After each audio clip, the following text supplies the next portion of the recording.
Dunia dan kematian. Kita pasti tahu dan sadar bahwa suatu kehidupan itu pasti ada akhirnya, yaitu kematian. Kematian merupakan sesuatu peristiwa keluarnya ruh dari jasad manusia. Dalam Islam, kematian menjadi awal perpindahan dari alam dunia ke alam barzah. Roh manusia yang wafat akan tinggal di alam barzah hingga kebangkitan manusia dari kuburnya saat kiamat kelak. Kematian menjadi permulaan menuju alam akhirat yang kekal. Setelah kematian pun masih melewati masa pertanggungjawaban atas semua apa yang kita lakukan dan perbuat di dunia. Saat di alam kubur ada siksa kubur dan nikmat kubur. Barang siapa yang saat di dunia banyak amal soleh pasti akan beruntung dan mendapat nikmat kubur, dan sebaliknya.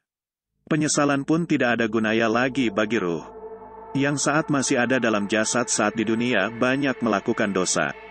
Di dunia ini makhluk yang bernyawa pasti akan mengalami kematian.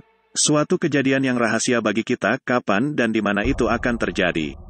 Hanya Allah yang Maha Tahu dan Maha Kuasa yang mengetahui kematian makhluknya. Hanya saja dalam dunia nyata, banyak yang mengabaikan tentang kematian itu. Kita sering lalai bahwa kematian itu pasti akan datang. Kita terlalu sibuk dengan hiruk-pikuk, gemerlap dunia, keindahan dunia, kenikmatan dunia, sampai kita lalai.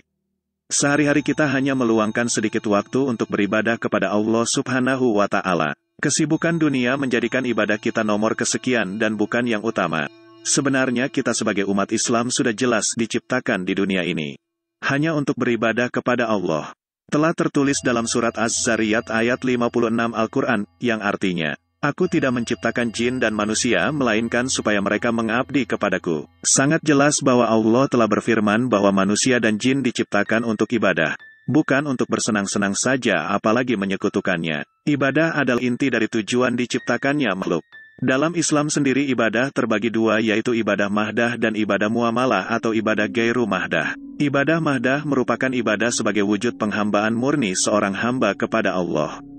Dalam ibadah mahdah, seorang hamba seakan terhubung langsung dengan Allah melalui serangkaian ritual ibadah sesuai dengan yang disyariatkan. Sesuai perintah Allah baik dalam Al-Quran maupun Sunnah, ibadah ini sesuai dengan prinsip yang sudah ditetapkan.